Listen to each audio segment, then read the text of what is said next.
Technical पाठशाला में आप सभी का स्वागत है। आज के इस वीडियो में हम दीक्षा ऐप पर चल रहे निष्ठा FLN 30 के मॉड्यूल 10 बुनियादी साक्षरता एवं संख्या ज्ञान हेतु विद्यालय नेतृत्व के मूल्यांकन प्रश्नोत्तरी को हल करेंगे। जैसा कि आप सभी को पता होगा कि इस बार प्रत्येक प्रशिक्षण के अंत में मूल्यांकन के लिए 40 संभावित प्रश्नों में से कोई 20 प्रश्न पूछे जाते हैं।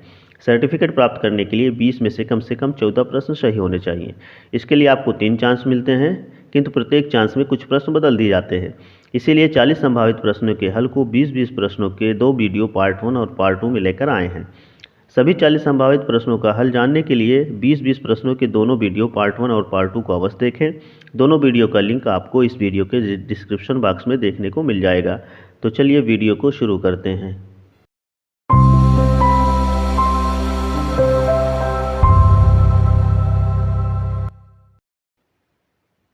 पहला प्रश्न है, इनमें से किसी एक प्रवेश द्वार कौशल के रूप में माना जा सकता है जो औपचारिक विद्यालयी शिक्षा प्रक्रियाओं में बच्चे के प्रवेश को चिन्हित करता है। इसका सही जवाब है प्रारंभिक साक्षरता और संख्या ज्ञान कौशल। अब अगले प्रश्न पर चलते हैं। एक शिक्षा शास्त्री नेतृत्वकर्ता की भूमिका है। इसका सही जवाब है बच्चों के लिए विभिन्न शैक्षणिक अभ्यासों पर शिक्षकों को प्रशिक्षित करना। अब अगले प्रश्न पर चलते हैं। 3 से 9 वर्ष आयु वर्ग के बच्चों के सीखने के आकलन हेतु उपयुक्त रणनीतियों में से एक होगी।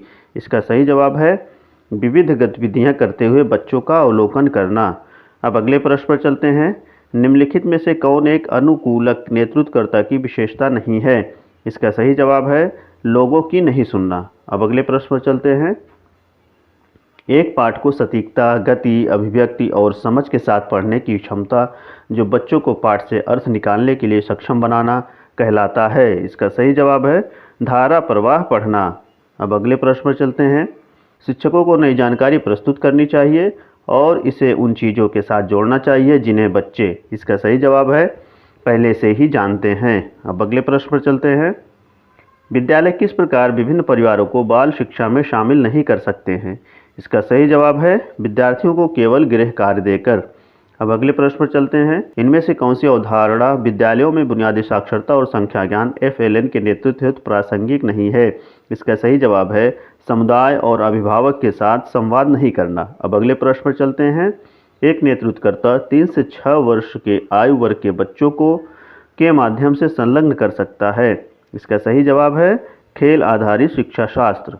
अब अगले प्रश्न पर चलते हैं। कक्षा 3 बच्चों के लिए सीखने का एक महत्वपूर्ण चरण है क्योंकि यह बदलाव का प्रतीक है। इसका सही जवाब है पढ़ने के लिए सीखना से सीखने के लिए पढ़ना में। अब अगले प्रश्न पर चलते हैं। शिक्षा शास्त्री नेतृत्व सकारात्मक रूप से प्रभाव डालता है। इसका सही जवाब है बच्चों की सीखने की क्षमता पर। अब अगले प्रश्न पर चलते हैं। विद्यालय नेतृत्व कर सकता है। इसका सही जवाब है बच्चों के बीच सुदृढ़ प्रारंभिक अधिगम क्षमता का निर्माण। अब अगले प्रश्न पर चलते हैं। विद्यालय में प्रातःकाल आगमन समय को बनाए रखने के लिए पहली कक्षा के शिक्षक को कौन सी रणनीति अपनानी चाहिए? इसका सही जवाब है बच्चों के लिए सामूहिक पठन जैसे नियमित आगमन कार्यों की शुरुआत करना ताकि उन्हें समय पर आने के लिए प्रोत्साहित किया जा सके।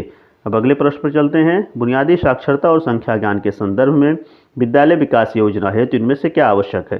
इसका सही जवाब है 3 से 9 वर्ष आयु वर्ग के बच्चों की विकास संबंधी आवश्यकताओं की योजना बनाना। अब अगले प्रश्न पर चलते हैं।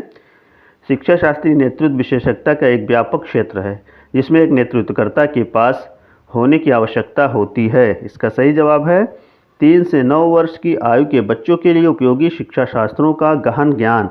अब अगले प्रश्न पर चलते हैं।